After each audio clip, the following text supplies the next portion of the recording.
As you can see, field surrounded by mountains and there's lakes. There's a wyvern here, a big dragon. That's an interesting shape actually. The hunter is here like walking in the lake here, the sunset reflecting on the water, and then in the middle there's this giant snake dragon of death. You can see in the middle for some reason. So there's your hunter right there. I think it's a longsword. The artificial intelligence gave the hunter. Dalamadur here in the plain, like a free roaming Dalamadur. Apparently, I don't know what that is. A wyvern or a bird wyvern? King Raviante vibes. Yeah, maybe. Middle one. It's awesome, isn't it? It's beautiful. I have more. This is a nice biome. Mountains, the tundra. The monsters are a bit less defined. They're a bit like, what the heck? But there's still monsters appearing on there, which is interesting. So yeah, mountains with a snowy field and forests. And this is kind of open world. I asked it to make an open world version of Monster Hunter 6. I guess that's why the maps look so big. The desert. It's kind of interesting here because in the bottom one I just realized that the creature generated kind of has like big legs. It has like 4 legs, but it has wings as well. Kind of like a fatalist. You can see like on the picture up there, the rocks, the desert rocks, another monster here. And there's more desert in the distance. The hunter looks like it has a battle stance on the side. And the previous one is giving you tundra vibes for 3 Ultimate. I do get that. I think 3 Ultimate has a beautiful tundra. I found this one interesting because the creature looked interesting. It has a lot of fur for some reason, which is not what I would think about a monster in the desert, that it would have fur. Maybe some sort of camel monster. But it's big, it's huge. Here at the bottom, I think it's trying to make some sort of Teostra. At least that's the shape it gives me. It's insane that this has been generated by an artificial intelligence, because these kind of look like screenshots, blurry screenshots that you would see in old magazines or old leaks of games. Yeah, this is an expansive desert. It's a big desert. It looks like there's kind of a canyon structure as well, surrounded by cliffs. So we got a volcano. It's a bit less good, I think. The volcano pictures get a bit less well generated. Maybe I should have written another thing, like try to tinker with the text prompt a bit more, because the hunter is like standing on the lava, which doesn't make a lot of sense. But yeah, that's a free-roaming volcano, free-roaming exploring volcano map.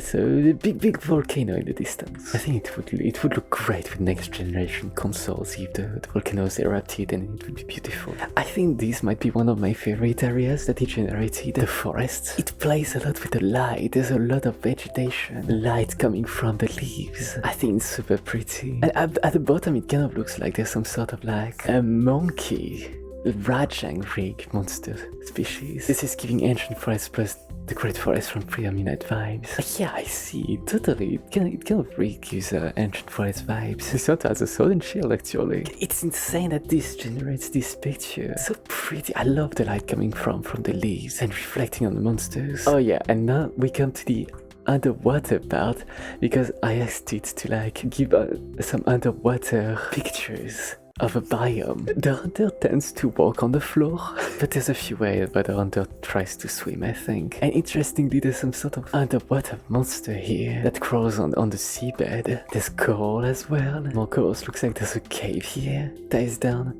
This looks a bit scary actually. It's kind of murky, you don't see what's going on. And this looks a bit more underwater actually, because the hunter is actually trying to swim. There's Lagiacrus at the bottom here. It actually generated a Lagiacrus in the water. Some more underwater cliffs, underwater caves that you can explore.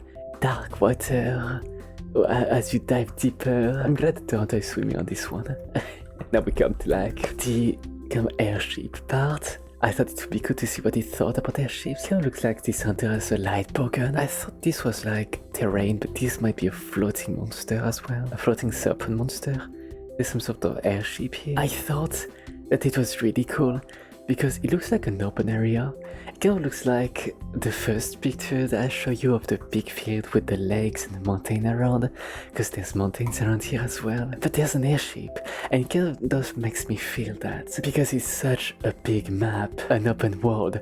You could take an airship and fly around the world. Since it's an open world Monster Hunter game, you have an airship that allows you to travel faster and jump from it down on the hunting grounds below. That is pretty amazing. The ship is pretty well generated as well. There's like the boat part and the balloon part. And there's the hunter here that is of course floating in the sky. I kind of think that like in World you have these birds that you can use your clutch claw to hook onto to fly to different areas. I kind of think that's not a bit of the same way you can hook to a bird that would bring you back to your ship. I thought this was interesting actually. This picture, I think it's because I kind of liked the shape of the monster in the lake. It kind of reminds me of these monsters from like Generations Ultimate that are in the prehistoric forest, like these tall yellow-green dinosaurs. Kind of reminds me of that, but more of a world version. Another one here, drinking water. Larinos. Yeah, Larinos. I noticed this. This one looks awesome. It kind of looks like an agile species of monster. Because the mouth is very well defined. It looks like it has fin on the head. Kind of looks like a Somnacamp in a way. There's the player, actually the player's name on this one. And up there, I kind of really like that there's a cliff, there's a forest. Yeah, the monster is plain weird here, but kind of looks cute. Another cute monster. I like this shape of head. This kind of like cobra, snake cobra. This one looks like it's standing on two tiny legs and it has wings. It's kind of cute. Oh my god. Yes, this is one of my favorite parts as well. It generated a city, a ruined castle. So you can see it looks kind of really amazing. The hunter standing at the bottom of a cliff. Maybe there's a castle on the cliff. That's a pretty epic shot actually. Ruins all around.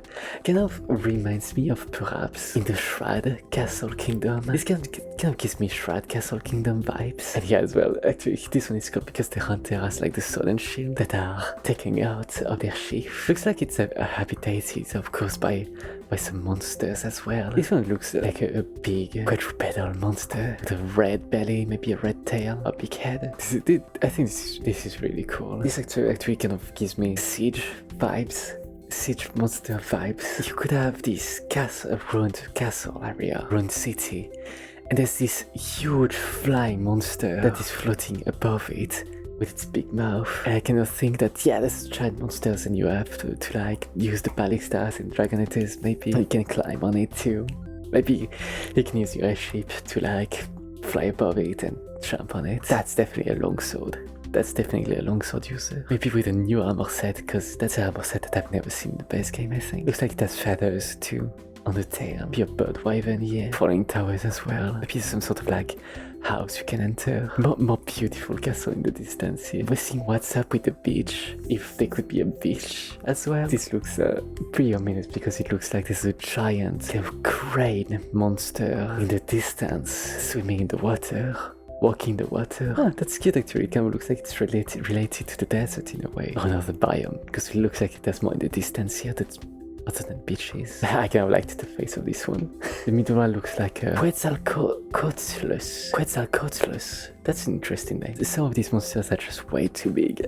The bottom one looks like it has a Yamatsukami floating around like above. That kind of has the shape of a Yamatsukami from Freedom Unite. Kind of has the size too, floating above the beach. Kind of looks like there's a whales monster here actually. This was practically make Monster Hunter a horror game. Yeah, I kind of see with all these giant creatures. It kind of looks like a Janmoran, but in the water. A water Janmoran. That's definitely a great sword. So you can see like there's the side of the boat here. And there's a monster diving into the water. Since they would obviously be underwater in the game. More pictures of a hunter standing on a wooden platform seeing a monster swim in the water, plunging down into the depth below. Interesting, it's interesting. Maybe of course the monsters could be smaller, though this kind of gives me the vibes of a Cedars. And this one is a bit freaky actually, because that kind of gives me Narcarcos vibes. It's a bit at night. There's a landmass in the distance. There's this kind of squid kind of creature with a bright red glowing eye. A hunter standing still on a boat and some sort of like flying fish kind of shape, giant monster diving into the water too. Kind of looks like a Zoramagdaros actually. Now that I realize it, kind of looks like a Zoramagdaros with the magma cores. Like Arcus would be perfect in an underwater scenario. It would definitely be amazing. I mean, it's an underwater monster, so it's just perfect. I need to generate a bamboo forest, and it did. It looks really good, and the monsters are not even that dumb. Like, they don't even look that bad. There's of course a lot of bamboo trees, normal trees, bamboos growing around it, light coming through, tall grass, the hunter between the bamboos. So it looks like there's this ogre ice monster. Kind of looks like another like monster standing on two legs. But it looks really good. This bamboo forest looks really good. There's a stone path here. Bright mist. Could be an SOS fired. That tree doesn't look that bad at the bottom here, because it looks like some sort of barrow, but it looks like a wood barrow. So it's not as desert colored. A bamboo forest would be amazing. I know, it would be amazing. I think it looks really good. I see to generate some nights. At the bottom here, it looks like some sort of field, a flower field at night with the moon shining through. It's a bit hard to see because it's night and there's not a lot of light. It still looks really good. There's flowers at night and monsters roaming the darkness. I bet you could carry lanterns to see what's up. There's definitely an insect live at the bottom. I really actually enjoyed using this generator to give me an idea of how Monster Hunter 6 could look like. Of course, how could I go with my life without generating a giant mushroom area, which is just what I did. Monster Hunter are kind of like fantastical elements, so I thought, hey, it looks amazing with giant mushrooms. Some underground caves, beautiful with light shining through, and underwater lakes as well. 2-player modes, two hunters, actually, yeah, there's 2 hunters on these pictures. Multiplayer, exploring the cave system, the lagoons. Kind of reminds me of the Elder Recess in a way, an opening at the top where light shines through. If you want to use it yourself, it's got crayons, like crayon, but with a I before the Y.